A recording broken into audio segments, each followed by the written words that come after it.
आप देख रहे हैं तज्जियों, तबसरों और अहम तरीन खबरों पर मुश्तमिल पाकिस्तान का सबसे मुस्तनद और मोतबर न्यूज शो दुनिया महर बुखारी के साथ। अस्सलामुअलैकुम एंड गुड इवनिंग एवरीबडी। मैं हूं महर बुखारी। हुकूमत और तहरीक इंसाफ की अगली मुज़ाकराती बैठक से 7 दिन पहले मिलिट्री कोर्ट्स ने सानह 9 में जिना हाउस हमला केस में मुलव्विस मजीद 60 मुजरिमान को सजाएं सुना दी हैं। इससे कबल 25 मुजरिमान को सजाएं सुनाई जा चुकी हैं। मुज़ाकरात की मेज पर तमाम बड़ी जमातों की मौजूदगी। तहरीक इंसाफ का 31 जनवरी का टाइम फ्रेम। मुल्क में ट्रायल की शफाफियत के फुकदान पर बैनुल अक़वामी दुनिया का बढ़ता दबाव। मिलिट्री कोर्ट्स के एक के बाद दीगरे सिविलियंस की सजाओं से मुतल्लिक 2 बड़े फैसले और मिलिट्री कोर्ट से मिलने वाली सजाओं का दायरा 9 मई के मास्टरमाइंड और मनसूबा साजों तक बढ़ाने की बाज़गश्त। सियासत की मौजूदा हैयत में न सिर्फ तनाव बदस्तूर मौजूद है बल्कि इसकी शिद्दत में इजाफा हो रहा है। सानह 9 मई में मुलव्विस साबिक वजीर आजम इमरान खान के भांजे हसन खान नियाजी समेत 60 मुजरिमान को 10 साल कैद बामुशक्कत की सजाएं सुना दी गई हैं। ISPR के मुताबिक फील्ड जनरल कोर्ट मार्शल ने तमाम शवाहिद की जांच पड़ताल के बाद सजाएं सुनाई हैं। कौम, हुकूमत और अफवाज रियासत की नाकाबिले तस्खीर रिट बरकरार रखने के अज़म में साबित कदम है। ISPR के मुताबिक जिना हाउस हमले में मुलव्विस हसन खान नियाजी वल्द हफीजुल्लाह नियाजी को 10 साल कैद बामुशक्कत सजा सुना दी गई है। मियां आबिद फारूक वल्द अमानत अली को 2 साल कैद बामुशक्कत की सजा सुनाई गई है, जबकि जिना हाउस हमले में मुलव्विस ब्रिगेडियर रिटायर्ड जावेद अकरम वल्द चौधरी मोहम्मद अकरम को 6 साल कैद बामुशक्कत की सजा सुनाई गई है। सजा पाने वालों में रिटायर्ड ग्रुप कैप्टन भी शामिल हैं। ISPR की जानिब से जारी एलामिये में कहा गया है कि सजाओं से मुतल्लिक इस फैसले के साथ ही 9 मई के मुल्जिमान पर चलने वाले मुकदमात की समाअत मुत्तलका कवानीन के तहत मुकम्मल कर ली गई हैं। तमाम मुजरिमों के पास अपील का हक और दीगर कानूनी हकूक बरकरार हैं, जैसा कि आइन और कानून में जमानत दी गई है।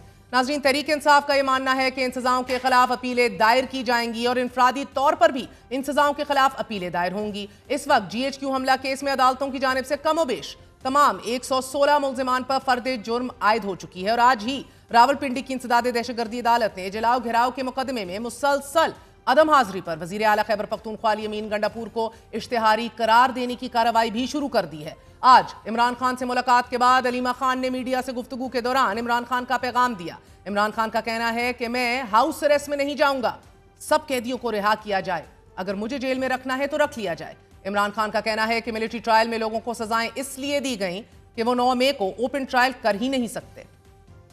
9 मई बड़ा कैटेगराइज करके कहते हैं कि हम रिस्पॉन्सिबल नहीं हैं, दूसरी साइड रिस्पॉन्सिबल है। तो उसका बेहतरीन हल ये है कि एक ऐसा जुडिशल कमीशन बने जो सुप्रीम कोर्ट के सीनियर मोस्ट जजेस पर मुश्तमिल हो, ताकि एक गैर जानिबदाराना तहकीकात हो सके। इमरान खान साहब की राय किसी डील के जरिए नहीं होगी, तो हमारी जो कमेटी हुकूमत से बात करेगी वो इस पॉलिटिकल विक्टिमाइजेशन को रोकने के ऊपर बात करेगी। बाकी खान साहब इंशाल्लाह अपने मुकदमात को फेस करके बाहर आएंगे। उन्होंने कहा कि इसलिए मिलिट्री जेल में सजाएं दे रहे हैं क्योंकि वो ओपन कोर्ट ट्रायल कर ही नहीं सकते इन लोगों की। अगर इनके पास CCTV फुटेज इन्होंने मिलिट्री जेल में दिखाई है, कोर्ट में दिखाई है, तो वो हम सबको भी दिखा दें, अवाम को भी दिखा दें, ओपन कोर्ट ट्रायल करें। उन्होंने बड़ा क्लियरली कहा है कि सबको रिहा करें, मुझे अगर जेल में रखना है आप जेल में रख लें, लेकिन मैं हाउस अरेस्ट में नहीं जाऊंगा। वाज़ेह रहे कि आज मुज़ाकराती कमेटी को पहल इमरान खान से मुलाकात नहीं करने दी, कोई माकूल वजह भी नहीं बताई गई, लेकिन उसके बाद अली अमीन गंडापुर 1-on-1 इमरान खान से 1.25 घंटा मुलाकात करके रवाना हो गए। उसके बाद ये मुज़ाकराती कमेटी इमरान खान से मिली है, जिसके बाद डील और पेशकश का जिक्र हो रहा है कि जिसको मुस्तरद कर रहे हैं इमरान खान। साबिक वजीर आजम इमरान खान की अडियाला जेल में गुफ्तगू का दूसरा अहम नुक्ता सिविल नाफरमानी से मुतल्लिक था। अलीमा खान का आज ये कहना था कि इमरान खान ने ओवरसीज पाकिस्तानियों को 22 दिसंबर को सिविल नाफरमानी की कॉल दे दी थी और इमरान खान ने आज फिर ये वाजे किया है कि जब हमारी मुज़ाकराती कमेटी के 2 मुतालबात पर संजीदगी दिखाई जाएगी तब ही तरसीलात ज़र रोकने की कॉल वापस ली जाएगी। खान साहब ने ये कहा है रेमिटेंस की कॉल जारी रहेगी। इमरान खान ने ओवरसीज पाकिस्तानियों को 22 तारीख दिसंबर को उन्होंने कॉल दे दी थी कि आप अपनी रेमिटेंसेस पाकिस्तान में बंद कर दें। उन्होंने कहा ये दोनों मुतालबा जब पूरे होंगे, जब इस पे संजीदगी दिखाई जाएगी, फिर वो रेमिटेंसेस की कैंपेन को बंद करेंगे। आज ही एक सहाफी के सवाल पर इमरान खान ने 2025 को हकीकी आज़ादी का साल करार दिया है। पुरुमीदी दिखाई कि यही आज़ादी का साल है, कुर्बानियां देनी पड़ती हैं, लिख लो, मेरी पेशन गोई, ये आज़ादी का साल है। अडियाला जेल में होने वाली मुलाकात का तीसरा और सबसे अहम नुक्ता मुज़ाकरात के इख्तिताम से मुतल्लिक डेडलाइन का है। इमरान खान ने आज ये पैगाम दिया है कि हम 31 जनवरी तक मुज़ाकरात को मंतकी अंजाम तक पहुंचाना चाहते हैं। हम 31 जनवरी तक इस मुज़ाकरात को मंतकी अंजाम तक पहुंचाना चाहते हैं। खान साहब ने यह कहा है कि पाकिस्तान के लिए मैं अपने पर होने वाले कातलाना हमले, मैं अपने साथ रवा रखे जाने वाले हर सलूक को माफ करने के लिए पाकिस्तान के लिए तैयार हूँ। सियासत की मौजूदा हैयत में शदीद तनाव का अहम हिस्सा अमरीकी, यूरोपियन यूनियन और बरतानिया की जानिब से सिविलियंस को मिलने वाली सजाओं पर वो तशवीश है कि जिसका इजहार बारहा किया जा चुका है। गुज़िश्ता रोज वज़ीर दिफा ख्वाजा आसिफ ने इस तशवीश के रद्द अमल में एक्स पर एक पैगाम दिया कि जिसमें उनका यह कहना था कि मुबैना ऑपरेशन गोल्ड स्मिथ के रिक्रूट जहां भी मौजूद हैं वहां से इमरान खान की निजात के लिए पाकिस्तान के मुफादात के खिलाफ भरपूर मुहिम चला रहे हैं। रिचर्ड ग्रेनर और जैक गोल्ड स्मिथ ने वजीर दिफा की इस ट्वीट पर अपना शदीद रद्द अमल दिया है। जैक गोल्ड स्मिथ ने यह लिखा है कि यह है पाकिस्तान का वजीर दिफा, this is a grown man. इसने ऑपरेशन गोल्ड स्मिथ के नाम से एक चीज इजाद की है कि जो खौफनाक और यहूदियत जैसी लगती है। जैक गोल्ड स्मिथ ने अपनी ट्वीट में मजीद कहा है कि अपने सियासी करियर के दौरान ख्वाजा साहब पर जिन जराइम के इल्जामात लगाए गए हैं उनकी तवील फहरिस्त देखकर मैं उनके रवैये से हैरान नहीं। मैंने सिर्फ एक बार आपके खूबसूरत मुल्क का दौरा किया। मैंने कभी भी पाकिस्तान में किसी भी किस्म की सियासत को बराह रास्त या बिलावास्ता माली इमदाद नहीं दी। दर हकीकत मैं खुशी खुशी इमरान खान के लिए अतिया करूंगा क्योंकि ख्वाजा आसिफ के बरक्स वो एक ईमानदार आदमी है और सिर्फ पाकिस्तान के बारे में सोचता है। उन्होंने कभी भी इमदाद के लिए नहीं पूछा और ना ही कभी पूछेंगे। जबकि डोनाल्ड ट्रंप के नामजद करदा खसूसी एलची रिचर्ड ग्रेनल ने ख्वाजा आसिफ के बयान पर रद्द अमल देते हुए कहा है कि वाशिंगटन डीसी में पाकिस्तानी सफारत खाने और सफीर रिजवान शेख को कुछ वजाहतें देनी होंगी। वजीर दिफा की तरफ से जान से मारने की धमकियां और ऑपरेशन गोल्ड स्मिथ के बारे में अहमकाना बातें, पागलपन की बातें लापरवाही हैं। इस बात का जायजा लिया जाए कि अमरीकी टैक्स दहिंदा पाकिस्तान को क्या इमदाद फराहम कर रहा है। ताजुब यह है नाजरीन कि हुकूमत में होने वाली हालिया मुज़ाकरात का एक दूसरा और अहम तरीन फरीक है। मुज़ाकरात की इस मेज़ में सबसे बड़ा फुकदान एतमाद और हुकूमत के इख्तियार का है और इसके बावजूद इमरान खान के हक में उठने वाली आवाज़ों पर और हर मौजू पर वजीर दिफा का रद्द अमल इस हुकूमत को एम्बैरस करता चला जा रहा है। हुकूमत बार बार ये बावर करवा चुकी है कि हम किसी बैरूनी दबाव में नहीं आएंगे। अडियाला जेल में होने वाली मुलाकात का एक और अहम नुक्ता पाकिस्तान की जानिब से अफगानिस्तान में अस्करियत पसंदों के 4 ठिकानों पर मुबैने हमले से मुतल्लिक है, जिसकी अब तक पाकिस्तान की जानिब से तस्दीक या तरदीद सामने नहीं आई। अलबत्ता अफगानिस्तान की जानिब से शदीद रद्द अमल जरूर आया है। तर्जुमान दफ्तर खारजा मुमताज ज़हरा बलोच ने आज प्रेस कॉन्फ्रेंस करते हुए जरूर बावर करवाया कि अफगानिस्तान में मौजूदा दहशत गर्द ग्रुप से पाकिस्तान को खतरा लाहक है। इंसदाद दहशतगर्दी ऑपरेशन इंटेलिजेंस मालूमात की बुनियाद पर एहतियात से मुंतखब किए जाते हैं, लेकिन स्पोक्स पर्सन फॉरेन ऑफिस ने फिर भी ना तरदीद की ना तस्दीक की। Afghanistan remained a priority on the agenda of Pakistan's diplomatic outreach. Trade, connectivity and people-to-people contacts were a priority in our engagements with Afghanistan. Pakistan's major concern of terror hideouts and sanctuaries inside Afghanistan remained high on our bilateral agenda. We remain engaged with Afghan authorities on all issues of priority and would like to enhance cooperation in trade, transit trade and security and border management. बावजूद इसके कि कोई तस्दीक या तरदीद नहीं हुई, अहम तरीन मामले पर इमरान खान ने अपना मौक़िफ़ सामने रखा है। उनका कहना है कि हमें किसी पराई जंग का हिस्सा नहीं बनना चाहिए। इमरान खान ने अफगानिस्तान के साथ मामलात को बातचीत के जरिए हल करने पर जोर दिया है। अफगानिस्तान पर जो हमला हुआ उसके ऊपर खान साहब का मौक़िफ़ बिल्कुल क्लियर है। हम किसी पराई जंग का हिस्सा नहीं बन सकते और अफगानिस्तान के ऊपर जो अटैक्स हुए हैं उनकी खान साहब की तरफ से कंडेमनेशन आई है। वो हमारा ब्रादर इस्लामी मुल्क है। खान साहब ने अफगानिस्तान के साथ मामलात को बातचीत के जरिए हल पर जोर दिया है। उन्होंने अखबार में पढ़ा है कि अफगानिस्तान में हमारे एयरफोर्स के जहाज ने बॉम्बिंग की है। इस बात का इमरान खान को बहुत दुख हुआ। अगर आप वहाँ पे जाकर इस किस्म का चीज करेंगे तो पाकिस्तान का अमन भी उससे मुतासर होगा। वो कह रहे हैं कि इसका सीधा असर जो है हमारी मईशत पे जाएगा। बच्चे हमारे शहीद हो रहे हैं, नुकसान हमारा हो रहा है, ना तस्दीक है ना तरदीद है, लेकिन बावजूद इसके तहरीक इंसाफ ने इस पे एक ऑफिशियल पोजीशनिंग ली है, इसे हमला करार दिया है। नाज़रीन बताते चले, इमरान खान का ये कहना है कि मैंने जनरल बाजवा को भी यही कहा था कि अफगानिस्तान से अमरीकी इनखला के बाद हालात ऐसे नहीं कि जनरल फैज को फौरी तब्दील किया जाए, लेकिन वो सारे फैसले पाकिस्तान की बजाय अपनी तोसी के मंसूबे के लिए कर रहा था कि जिसका पाकिस्तान को नुकसान हुआ और दहशतगर्दी में इजाफा हुआ।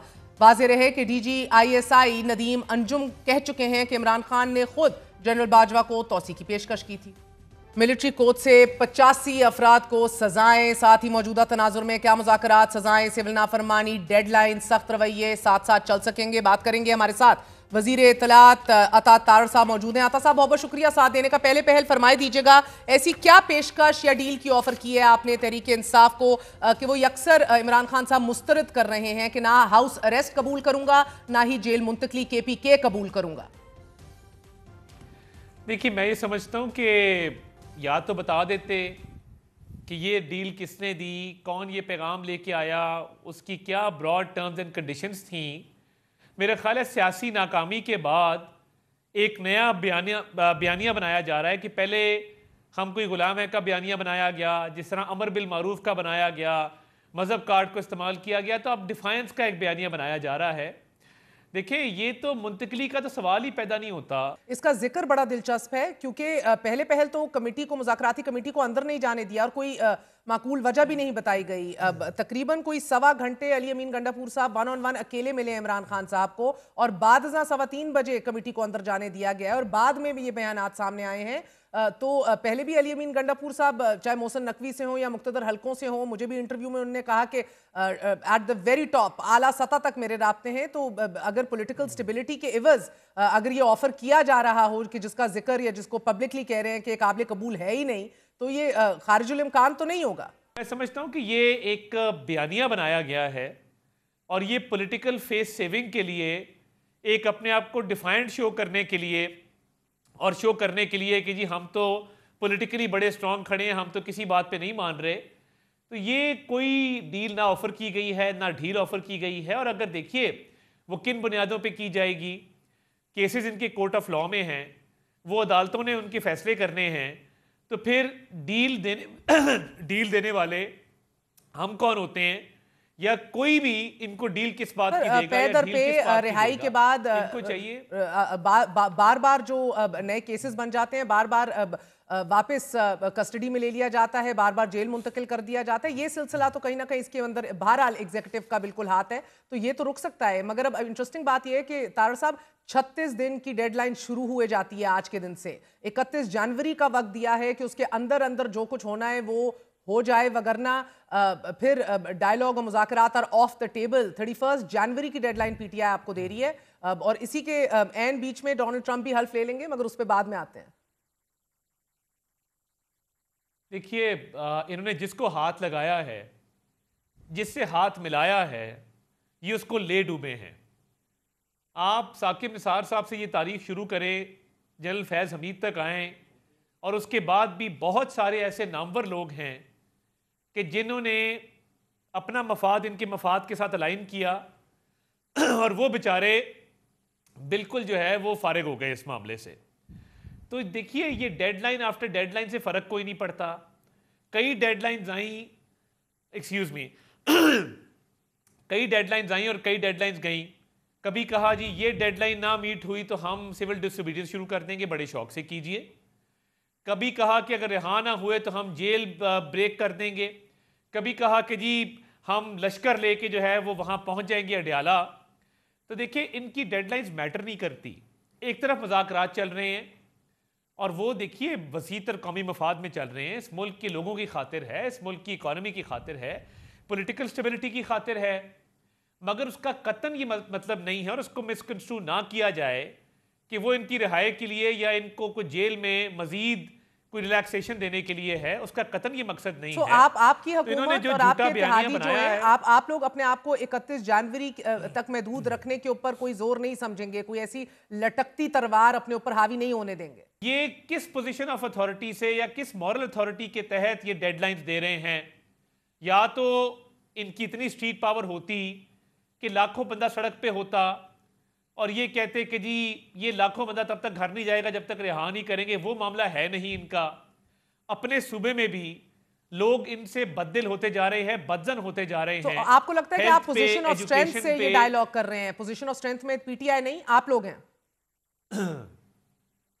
देखें, पीटीआई को पै दर पै नाकामियों का सामना हुआ, वो 26वीं आईनी तरमीम हो, वो बाकी मामलात हों, वो सियासी पावर शोज हों, तो मुझे बताइए कि इनको कामयाबी कहाँ मिली है कि ये एक पोजीशन ऑफ स्ट्रेंथ से हमारे से बात करेंगे। ऑब्वियसली हम बैठे हैं, नेक नीति से बैठे हैं, इस मुल्क की खातिर बैठे हैं, मगर मुझे लगता है कि इन टॉक्स के अंदर पोजीशन ऑफ स्ट्रेंथ पे अल्हम्दुलिल्लाह हम हैं। दिलचस्प बात है, आज इमरान खान साहब ने एक सहाफ़ी से पूछा कि आप बड़े खुश नजर आ रहे हैं। इमरान खान साहब का कहना था कि लिख लो मेरी बात, 2025 आज़ादी का साल है, कुर्बानियां देनी पड़ती हैं लेकिन ये साल आज़ादी का है। वो मुतमईन हैं, बहुत पुरुमीद हैं, बड़े ओवर कॉन्फिडेंट दिखाई दे रहे हैं सर। और पैदर पे ना सिर्फ अब डोमेस्टिकली जो एक बयानिया बुना गया था जाली हुकूमत का, फॉर्म 47 हुकूमत का, या ह्यूमन राइट्स एक्सेसेस के हवाले से, अब आप देख रहे हैं कि उसकी गूंज बाहर से भी आने लग गई है। रिचर्ड ग्रेनल का ही अगर हवाला ले लें, वो कह रहे हैं वो मुमासलत क्रिएट कर रहे हैं इमरान खान और डोनाल्ड ट्रंप में कि हुकूमतों ने झूठे इल्जामात लगाकर, जिस तरह डोनाल्ड ट्रंप को के ऊपर लगाए थे, इसी तरह इमरान खान पे लगाए, और इमरान खान आज भी जेल में है। सर, गो के पीटीआई को कोई किसी और से बार बार इनका मौकफ है, किसी से मदद नहीं मांगते, लेकिन उम्मीद बहुत है कि ये अब रिहाई का सिलसिला और जो वक्त है वो शुरू हुआ जाता है आने वाले नए साल से, जनवरी से। देखिए, मुझे ये बताइए कि जो इन्होंने बैरून मुल्क जितनी कैंपेन की है, लाखों डॉलर के एवज इंटरनेशनल पीआर फर्म्स हायर की हैं, लॉबिंग फर्म्स हायर की हैं, कांग्रेसमैन सेनेटर से मदद तलब की है, हाउस कमेटीज तक इंग्रेस की है, यूएस कांग्रेस से जो है वो रेजोल्यूशन पास करवाया है, तो मुझे बताएं कि इसको मदद मांगना नहीं कहते तो मदद मांगना और किसको कहते हैं? और सर इतनी मेहनत एक की है तरफ और या उसके नताइज भी आ रहे हैं, तो अता साहब आपकी हुकूमत पे दबाव तो आएगा। देखिए, मैं ये समझता हूं कि एक तरफ इया का नाबुद और इया का नस्ताइन पढ़ते हैं और दूसरी तरफ कहते हैं कि बैरूनी ताकतों को कि हमारी मदद करो। जो स्टेट टू स्टेट पॉलिसी होती है वो इस तरह वर्क नहीं करती जिस तरह ये समझ रहे हैं, और ड्यू प्रोसेस ऑफ लॉ होता है, इंटरनल मैकेनिज्म्स होते हैं हर मुल्क के। कोई मुल्क दूसरे मुल्क को नहीं कहता कि प्रोसेस ऑफ लॉ हटाओ और इस बंदे को रिहा कर दो। स्टेट टू स्टेट मामलात होते हैं। मैं समझता हूं कि ये सिर्फ पॉलिटिकल गिमिक्स हैं और कुछ नहीं है। ठीक है। और सर, ये नंबर 1 मुतालबा सिरान और इमरान खान की रिहाई है, क्या आपकी हुकूमत ये इख्तियार रखती भी है कि इस पे अमल दरामद करा सकें? नंबर 1। नंबर 2, आपने कहा कि हम भी बड़े खलूस के साथ मेज़ पे बैठे हैं, तो आप क्या लेने के लिए मेज़ पे बैठे हैं? पॉलिटिकल स्टेबिलिटी तो बड़ी वेग टर्म है सर। अगर आप चाहते हैं कि बयानिए में और स्टेटमेंट्स में शिद्दत कम की जाए, पॉलिटिकल स्टेबिलिटी को यकीनी बनाया जाए, सिस्टम को आगे बढ़ाया जाए, तो उसके एवज आपके पास देने को क्या इख्तियार है? देखिए, मैं ये समझता हूं कि जिस तरीके से हाउस के अंदर हाउस कमेटीज पे एग्रीमेंट हुआ, नंबर 1, हाउस को पुरअमन तरीके से चलाने पे एग्रीमेंट हुआ, नंबर 2, 26वीं आईनी तरमीम में हमें इनकी सपोर्ट हासिल रही बहुत हद तक, नंबर 3, उसके बाद आगे पीएसी के मामलात हैं, इकॉनमी के हवाले से मामलात है, जहां पे अच्छी इनपुट होगी इनकी लेंगे। और पॉलिटिकल स्टेबिलिटी का मतलब ये है कि देखिए, फ्यूचर में जब लश्कर कशी की जाती है, तशद्दुद की सियासत की जाती है, हमला किया जाता है शहरों के ऊपर, वो काबिल कबूल नहीं है। और इसमें मैं समझता हूं कि काफ़ी आगे मुस्बत पेशरफ्त हो सकती है और बहुत अच्छे तरीके से सेनेट का, नेशनल असेंबली के मामलात को आगे चलाया गया है। और इसके एवज आप क्या दे सकते हैं उन्हें? जो इन्फॉर्मेशन की, देखिए, बात तो ये है कि जो मैं फॉर एग्जांपल आपको एक मिसाल दूं, मेरी अपनी इंफॉर्मेशन मिनिस्ट्री की जो स्टैंडिंग कमेटी है सेनेट की, उसके चेयरमैन जो हैं वो सेनेटर अली जफर साहब हैं और मेरा मुकम्मल तावन उनको हासिल है और वो हम बड़े अफाम तफहीम से मामलात को चलाते हैं। मैं ये कह रहा हूँ कि बहुत सारी चीज़ें हमारी तयशुदा हैं, उस पर हम आगे भी बढ़ चुके हैं। तो हम ये चाहते हैं कि नेशनल इश्यूज पे पॉलिटिक्स ना हो। आप पॉलिटिकल तनकीद करें, पॉलिटिकल लीडरशिप पे करें, पॉलिटिकल पार्टीज पे करें, पाकिस्तान पे तनकीद मत करें, इकोनॉमी पे तनकीद मत करें। ऐसे स्टेप्स ना लें जिससे इकोनॉमी के नुकसान हो। ये तो मैं समझ गई तारर साहब, बहुत सारी चीजें हैं जिस पे इत्तेफाक, मैं ये समझ गई सर। पॉलिटिकल स्टेबिलिटी चाहिए आपको, थोड़ा सुकून चाहिए कार्य सरकार चलाने के लिए, आई अंडरस्टैंड दैट। आप क्या देने की पोजीशन में है सर? आप जुडिशल कमीशन बनाने की पोजीशन में हैं, आप इनको रिहा करने की पोजीशन में हैं, आप देने की क्या पोजीशन में है? देखिए, बहुत सारे मुतालबात हैं जिन पे बात हो सकती है। केपी गवर्नमेंट के हवाले से मामलात हैं, बिल्कुल उस पर पूरा गौर हो सकता है। कुछ मामलात ऐसे हैं जिनके ऊपर ये पेशरफ चाहते हैं, उस पर बातचीत मेरा ख्याल है होगी और हो सकता है कोई रास्ता निकल आए कि कोई अगर ये इंक्वायरी कमीशन किसी चीज़ का चाहते हैं तो there is no harm talking about it. Consensus होता है नहीं होता बात की बात है, मगर कुछ चीज़ें टेबल पे हैं तो मैं समझता हूँ जब चीज़ें टेबल पे होती हैं और सियासतदान आपस में बैठते हैं तो रास्ते निकलते हैं। तो मैंने जैसे कहा सर, आज भी इमरान खान साहब ने कहा तारड़ साहब कि इन सबको, इस ईरान को रिहा कर दिया जाए और उसके बाद एक इंक्वायरी कराई जाए और उसके बाद इफ दे फाउंड गिल्टी तो फिर आप खुद सीसीटीवी फुटेज निकालें। उनका ये कहना था कि सबको रिहा किया जाए, फिर अगर आपने इनका ट्रायल करना है तो जब जुडिशियल कमीशन बनेगा वो खुद ही सीसीटीवी फुटेज मांग लेगा और साथ ही सब कैदियों को रिहा करें और मुझे जेल में रखना है तो रख लीजिए बेशक, मगर इनको रिहा करें, इंक्वायरी कराएं, फिर सीसीटीवी फुटेजेस देखकर कन्विक्शंस हो। तो सर मामला अभी भी सब जुडिश है, कन्विक्शन पे कन्विक्शन आती चली जा रही है। आप देख रहे हैं इंटरनेशनल प्रेशर भी आप पे बढ़ता चला जा रहा है। देखिए, इंटरनेशनल प्रेशर अभी तो कोई नहीं बढ़ा, कोई सरकारी तौर पे गैर सरकारी तौर पे कोई कम्युनिकेशन ऐसी नहीं हुई, नंबर 1। नंबर 2, आपके मेरे सामने कोई शख्स कत्ल कर दे या हम देखें किसी वीडियो के अंदर कि वो बंदा किसी का कत्ल कर रहा है और वो कत्ल के बाद हम कहें नहीं इसकी इंक्वायरी करवाएं, जब लेट डाउन प्रोसीजर मौजूद है। कोई शक है कि हसान न्याजी ने वो वर्दी लटकाई थी और वहां अंदर तोड़फोड़ की थी और वो उसको लीड कर रहा था, वहां मौजूद था।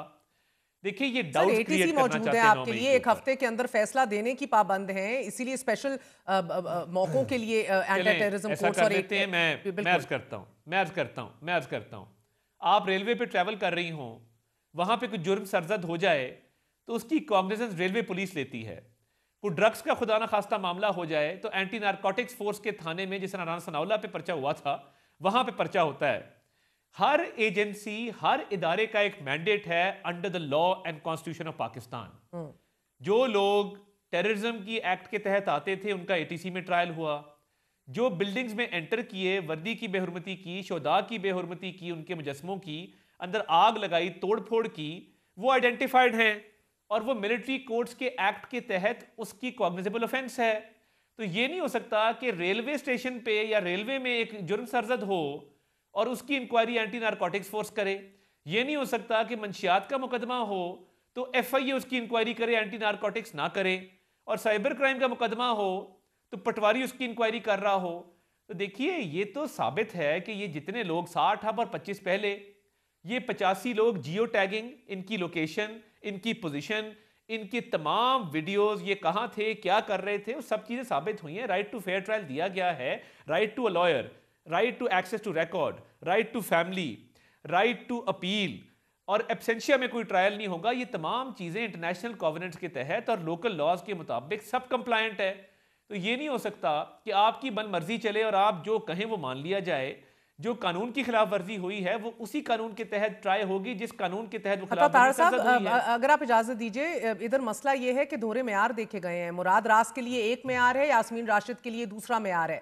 दूसरा सर, आपका सिविलियंस को ट्राई करने के लिए मुख्तलिफ सिचुएशंस होती हैं जिसमें अगर आपने एक आर्मी ऑफिसर को सड्यूस किया हो, नंबर 1, या ऑफिशियल सीक्रेट्स एक्ट की शिकें अप्लाई होती हैं कि जिधर आपने ऑब्स्ट्रक्ट किया हो मिलिट्री का कोई काम, बिल्डिंग्स पे अटैक करना एंड एवरीथिंग। ये तमाम तर सीनियर वकला, तमाम तर ह्यूमन राइट्स एजेंसीज, तमाम तर लीगल एजेंसीज का ये कहना है कि ये सिविलियंस को ट्राई करना इन क्राइम्स के अंदर इस जुमरे में नहीं आता। जिधर आप ट्रांसपेरेंसी और फ्री ट्रायल की बात कर रहे हैं सर, ना ट्रांसपेरेंसी है, ना फ्री ट्रायल है, कुछ भी पब्लिक नहीं हुआ। आपने भांजे का जिक्र किया sir, Jinnah house convicted for Jinnah house attack, कौन सी शिक है ऑफिशियल सीक्रेट्स एक्ट की जो उनके ऊपर अप्लाई की है?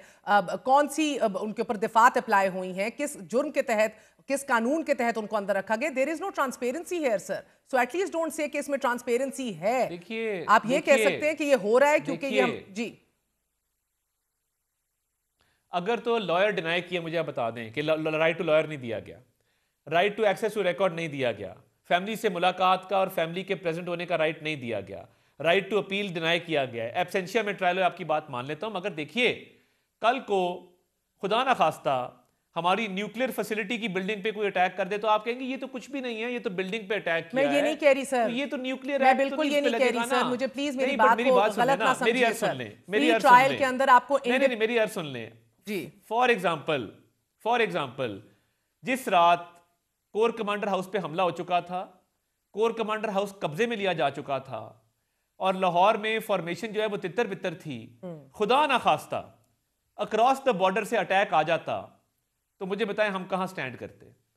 कोर ही नहीं है, कोर कमांडर ही नहीं है, घर पे हमला कर दिया गया है, आग लगा दी गई है। साहब आप एक जज्बाती ये रीजनिंग sabotage दे रहे नहीं हैं, तो और मुझे क्या है? जज्बाती रीजनिंग से मैं बात ही नहीं आपसे कर रही। 9 मई को तो कोई नहीं, तो law जस्टिफाई की नहीं कर reasoning है रहा। रीजन जजमेंट हो कि क्या जजमेंट क्यों दी है, कन्विक्शन क्यों दी है, उसकी जजमेंट आप रीजनिंग क्या है, ये नन ऑफ दैट इज कैसे हियर कह टुडे सकती सर। हैं? एंड देन माइंड यू, मुझे बात खत्म करने दीजिए, आप कैसे- यकीनन पूरा जवाब दीजिएगा। अतातार साहब मसला ये है कि आप कहते हैं हाई कोर्ट में अपील कर लीजिए। द प्रॉब्लम इज उसका भी स्कोप बहुत लिमिटेड है। It is a very limited scope. इधर मिलिट्री हायरार्की में ऊपर से माफी मिले तो मिले। मैं अर्ज ये कर रहा हूं, पाकिस्तान की कौमी असेंबली ने एक एक्ट बनाया जिसके तहत मिलिट्री कोर्ट्स मार्जे वजूद में आए और कल तक बानी चेयरमैन पीटीआई इसके फजाइल बयान करते थकते नहीं थे और बताते थे कि ये अदालतें क्यों जरूरी सर हैं। उनकी मुनाफकत तो छोड़ देना, क्यों इन उनकी अदालतों मुनाफकत का- पे तो मैं सवाल ही नहीं कर रही। चले मैं तो एपीएस अटैक के बाद मैं अतातार तो- साहब मैं तो आपने ये कह एक रहा हूं। आईनी तरमीम लाए आप सिविलियंस को आर्मी एक्ट के थ्रू ट्रायल करने के लिए। इधर तो आप कोई आईनी तरमीम भी नहीं लाए।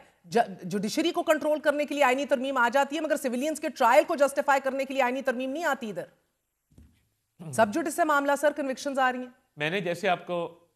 जैसे मैंने आपको कहा कि मुकम्मल ट्रायल की जो लवाजमात हैं फेयर ट्रायल के, जब वो पूरे हो रहे हैं, और देखिए राइट ऑफ अपील एक नहीं है, एक with in institution right of appeal है, फिर हाई कोर्ट का राइट ऑफ अपील है, और हाई कोर्ट के राइट ऑफ अपील में स्कोप जितना मर्जी लिमिटेड हो, बट आप अपनी कन्विक्शन के अगेंस्ट रिलीफ सीक कर सकते हैं, उसके लिए प्रेयर कर सकते हैं।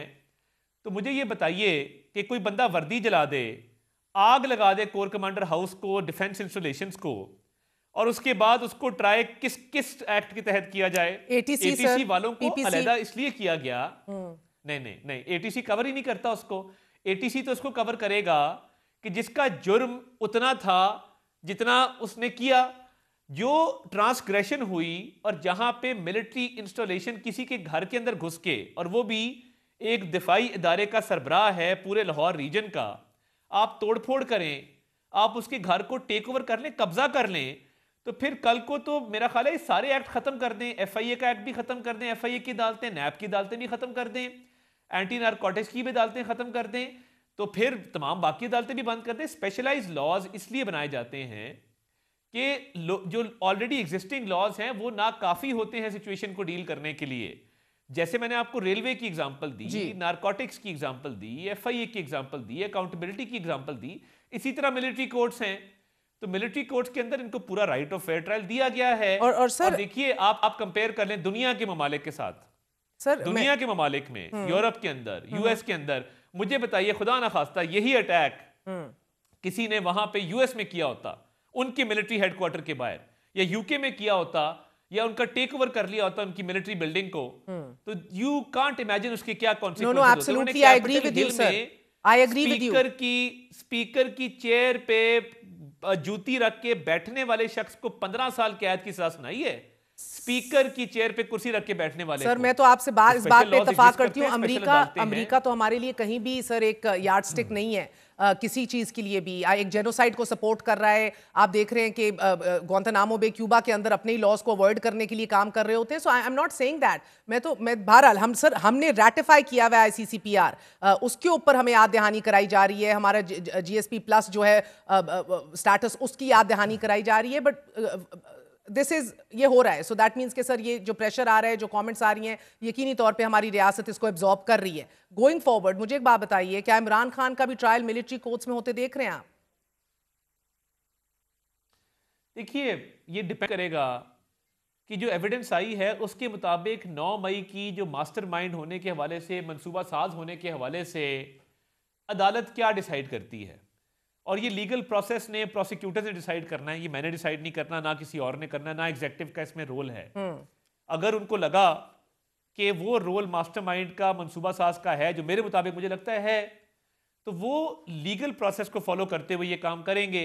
ठीक। और लास्ट क्वेश्चन सर, आज बड़ा ताजुब हुआ इमरान खान से मुलाकात के बाद कमेटी ने बाहर आकर कहा कि पाकिस्तान ने जो हमला किया अफगानिस्तान पर उस पर बड़ा दुख हुआ है इमरान खान साहब को, और बाजवा को कहता रहा कि फैज़ को ना हटाओ, साथ ही बाजवा को अपनी एक्सटेंशन की पड़ी हुई थी तब। मगर दैट बीइंग सेड सर, ये हमले की तरदीद या तस्दीक तो फॉरेन ऑफिस ने भी नहीं की, ना ISPR ने की है।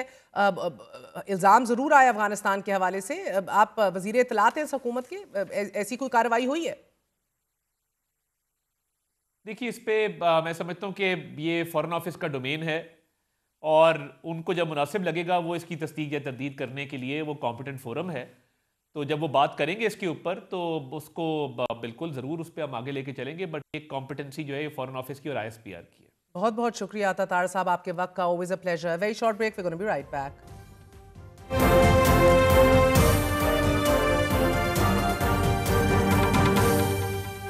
वापस आने का शुक्रिया। हमारे साथ सीनियर रहनुमा मेंबर कौमी असम्बली शेर अफजल मरवत साहब मौजूद हैं। मरवत साहब, बहुत बहुत शुक्रिया साथ देने का। हमें अभी थोड़ी देर पहले वज़ीर इत्तलात कह रहे थे कि सवाल ही पैदा नहीं होता कि इनको डील दें, अदालतों का ये अपना कार्रवाई चल रही है और इनका बस बयानिया कमज़ोर हो गया, डेस्परेशन में ये बातें कर रहे हैं सर। मगर ये रद्द करना कि हाउस अरेस्ट भी मेरे लिए नाकाबिल कबूल है, KP के मुंतकली भी नाकाबिल कबूल है, मैं बैठा हुआ उस ईरान को फारिग करो, पहले निकालो, डील ऑफर हुई है? कोई ऐसा कोई पैगाम आया है? बहुत शुक्रिया। ये हाउस अरेस्ट या फिर KP जेल में रखना, ये सारी जो इबादत, जो मेहनत, ये जद्दोजहद हैं, उस पे तो पानी फेरने के मुतरादिफ हैं। यानी कि अल्लाह कौम को ये बताना है कि जी हम एक डील के नतीजे में एक जगह से बेहतर जगह पे, उसकी मेरिट्स पे तो छोड़ देना, forget the merits of it, discussion merits पे नहीं हो रही। ऐसी कोई ऑफर आई है? देखिए, एक चीज़ एमी तो नहीं हवा में बैठ के बंदा कहता कि नहीं मुझे जाना, घर नहीं मुंतकिल हूँगा, घर बैठ के हाउस अरेस्ट नहीं हूँगा, ना मुंतकिल हूँगा, एमी कर देता है बात। बहुत सारी चीज़ें स्क्रीन पे हम नहीं कह सकते हैं, लेकिन एक चीज़ आपके इंसिस्ट करने पे मैं वाज़ेह कर दूं, वो ये है कि ये मुज़ाकिराती टेबल पे फरीकैन का बैठना, और मैं PTI की तरफ से ये क्रेडिट देता हूँ अली अमीन खान को। आज जो 1-on-1 मिले हैं 1.25 घंटे इमरान खान से, मैं बाद में मुज़ाकराती टीम को अंदर आने दिया, पहले नहीं आने दिया। जी, मैं आपको अर्ज़ करूँ ना, बेसिकली पार्टी प्रैक्टिकली इस वक्त अली अमीन खान चला रहा है, चाहे वो एहतजाज हो, चाहे एहतजाज के बाद वर्कर की देखभाल हो, उनको रिहा कराना हो, बहुत सारे जो कलीदी फ़ैसले हो रहे हैं उसमें अली अमीन खान का बड़ा कलीदी किरदार है, क्योंकि वो वज़ीर आला हैं और एक निज़ाम का एक हिस्सा है। इस पोजीशन में भी उसने, मैं ये समझता हूँ कि अच्छा इस्तेमाल किया है अपने कार्ड्स को, PTI को इन बुरे हालात में, बिलखसूस 26 नवंबर के बाद जिस तरह के हालात पैदा हो गए थे, मैं ये क्रेडिट उनको दूंगा कि ये उसी की तो फेल था कि गिरफ्तारियाँ नहीं हुई।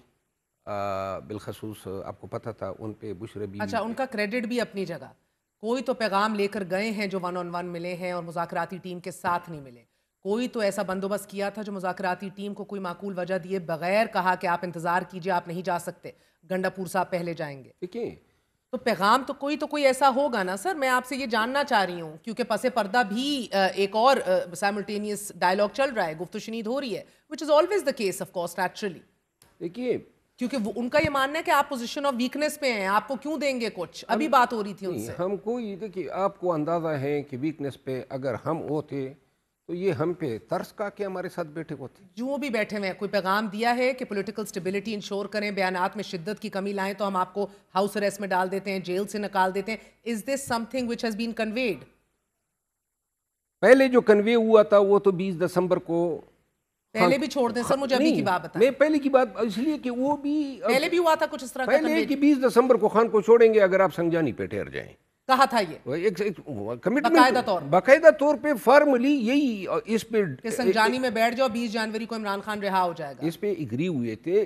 अब जब वो बात न बनी और ये भी, रुक जाए एक सेकंड के लिए, अगर ये कन्वे हो गया था तो कौन था ये आइंस्टाइन का बच्चा जो कह रहा था कि नहीं हम डी चौक पहुंचेंगे सर? मैं तो ये, अगर रिहाई मुमकिन हो रही थी आपके लीडर की तो ये तमगा पहनाना चाहिए।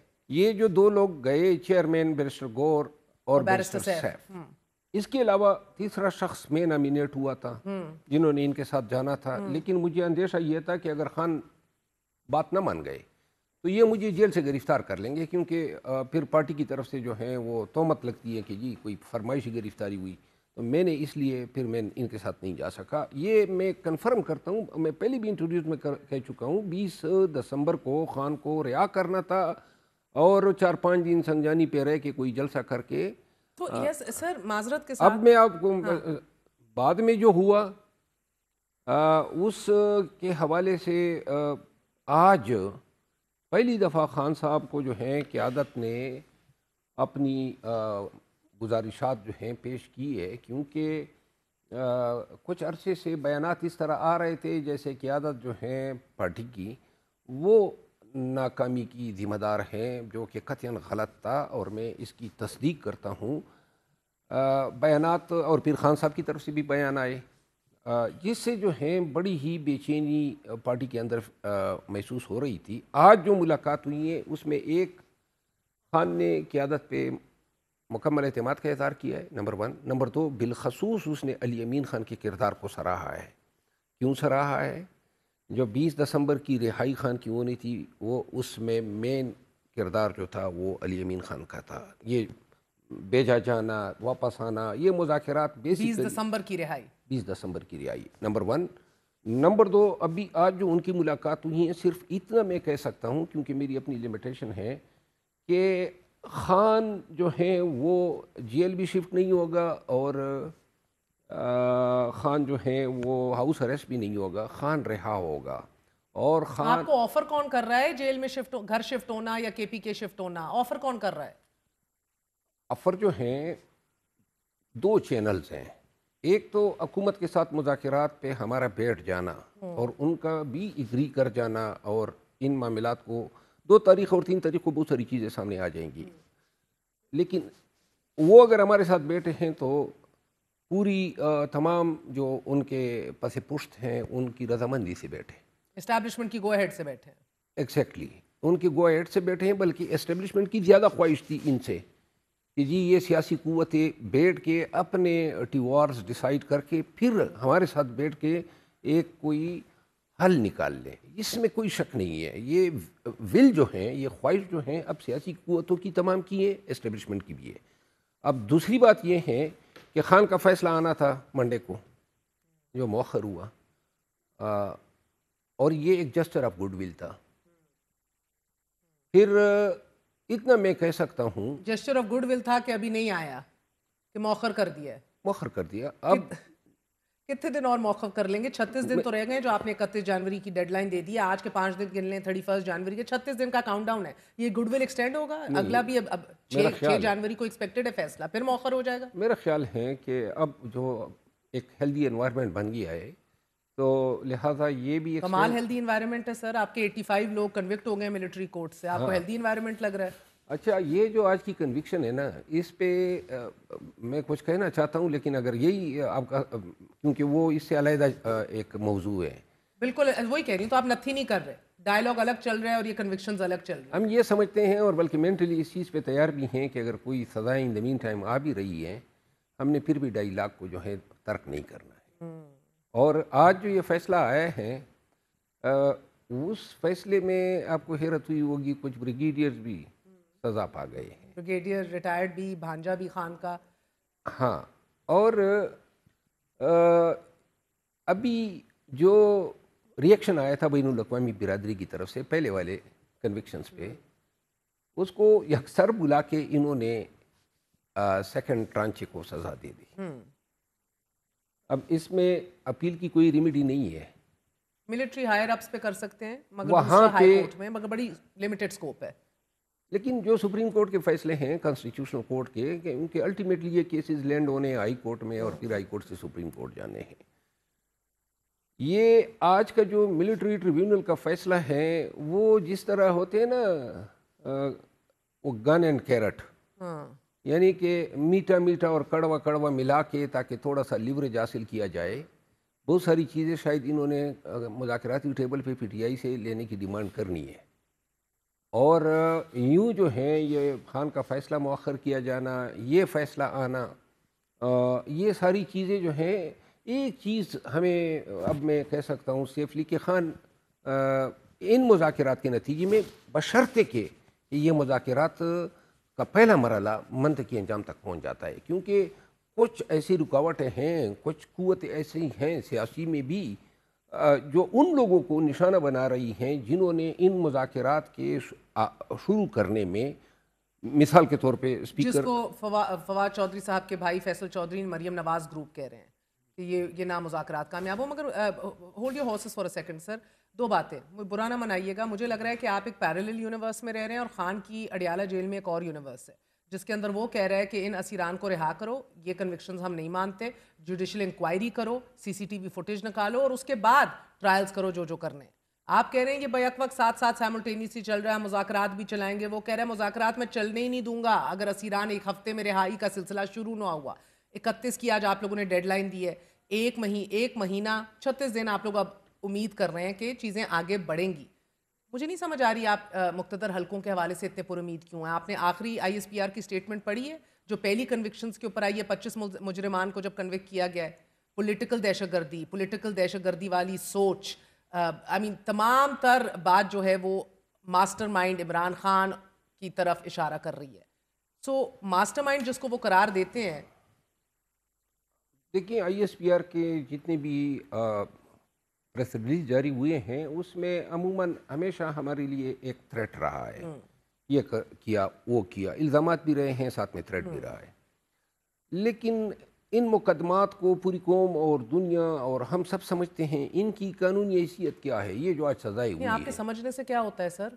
हो तो रहा है ना, एक फ़ायदा तो हुआ है ना, टेबल पे बैठ गए सब। नहीं, फ़ायदा ये है कि जो ये मिलिट्री ट्रिब्यूनल ने जो फैसले दे दिए हैं, अब हम फौरी तौर पे अदालतों से रजू तो कर सकते हैं ना। शहादत इनके पास क्या है, मिस्टर ए ने खुद हमारे सामने जर्म तस्लीम किया, बस जी सज़ा। मिस्टर बी ने तो तस्लीम आप किया। कह रहे हैं कि ये सजाओं का इस मुज़ाकराती अमल के ऊपर कोई असर नहीं पड़ेगा? मेरा ख्याल है पढ़ना नहीं चाहिए, पढ़ना नहीं चाहिए। और दूसरा आप कह रहे हैं कि ये हाउस अरेस्ट और मुंतकली के हवाले से ये आइडियाज फ्लोट किए गए हैं हुकूमत की तरफ से। हाँ, लेकिन शायद PTI की टीम को ये कबूल नहीं होंगे, क्योंकि वो अलग बात है। मगर आपको लगता है हुकूमत बर्दाश्त कर सकेगी? इमरान खान बनी गाला में भी बैठा है इमरान खान। नहीं, इमरान खान जो हैं उसका अब इस वक्त तक तो उन्होंने तमाम मकासद हासिल कर लिए जेल में रखने से। हाँ। मैंडेट ले गए, 26वीं आईनी तरमीम हो गई, ट्रिब्यूनल के फैसले हो गए, ज़िमनी इलेक्शन ले उड़े। कोई ऐसा काम अब रहता नहीं है जो खान को अंदर रख के पूरा किया जाना मकसूद है। अलबत्ता खान जितना मज़ीद जेल में रह रहा है, लाज़िमन ये गैर यकीनी सूरत-ए-हाल से तो पूरी कौम दो चार है। ये भी यकीनी बात है कि बहुत सारी जो ग्राफ हैं इदारों के वो बहुत ही ज़्यादा गिर गए हैं। आपको क्या लग रहा है खान कब तक बाहर आएगा? आपकी अपनी असेसमेंट क्या है? अगर 20 दिसंबर की बात हो गई थी, उसके बाद तो बहुत ज़्यादा और पेशरफ्त आपके हक में आना शुरू हो गई है। चाहे मेरा ख्याल है, और ये पहली दफ़ा मैं बड़ा सोच समझ के ये कह रहा हूँ कि खान जो हैं वो ये ईद जो है अपने घर में करेंगे। आपको लगता है कि छोटी ईद घर पे करेंगे इंशाल्लाह। और रिहा होके, हाउस अरेस्ट के अंडर नहीं? रिहा होगी। ठीक है। और आप सबसे आपको लग रहा है उनका फिर उठना बैठना भी सारा मामला पार्टी के देखेंगे खुद? बुशरा बीबी बैक सीट ले चुकी हैं? खान ने तो अब वादे कर दिया है ना, उनका अब कोई अमल दखल नहीं है। वो तमाम अब वाले खाना के हवाले से उन्होंने कहा है कि एक वक्त की ज़रूरत के तहत वो सामने आए, न किरदार अब अदा पॉलिटिकल मीटिंग्स का भी हिस्सा नहीं बन रही जूम पे या नहीं बन रही। ठीक है, मुकम्मल बैक सीट ले ली उन्होंने। बड़ी दिलचस्प सूरत हाल है सर। अगले 36 दिन बहुत अहम है। डोनाल्ड ट्रंप ने भी हल्फ उठाना है। फिर आपको लग रहा है कि फरवरी तक इमरान खान बाहर होगा, जो मामला चल रहे हैं। आपको लग रहा है कि इस तमाम तर सूरत हाल के अंदर मिलिट्री ट्रायल नहीं होगा इमरान खान का? आज जो ये ब्रिगेडियर्स की कन्विक्शंस हुई है, फैसला तो अभी तक तहरीरी तौर पर हमारे सामने नहीं आया है कि इस फील्ड जनरल कोर्ट मार्शल का सरबराह यानी सदर कौन था, जो उनकी टर्मिनोलॉजी डिटेल रीजनिंग नहीं होती। नहीं रीजनिंग होती है, एविडेंस होता है, ग्राउंड आपके सामने कुछ नहीं आएगा। मिलिट्री कोर्ट में सिर्फ कन्विक्शन या एक्विटल का एक लाइन आती है और कुछ नहीं आता। अब वो अपील में जाएंगे बाहर। नहीं, इसके लिए मिलिट्री कोर्ट का ट्रायल होते देख रहे हैं इमरान खान का। मैं बिल्कुल पूरे वसूख से कह रहा हूँ कि आजकल के हालात के तनाजुर में मैं खान के मिलिट्री ट्रायल होते नहीं देख रहा हूँ। बहुत बहुत शुक्रिया, आपने गुफ्तगू सुनी। अप्रैल से बहुत पहले इमरान खान को बाहर आते देख रहे हैं given everything that's going on, और इन हालात में खान साहब का मिलिट्री ट्रायल भी होते नहीं दिख रहा। आज के लिए इजाज़त दीजिए। गुड नाइट, अल्लाह हाफिज़।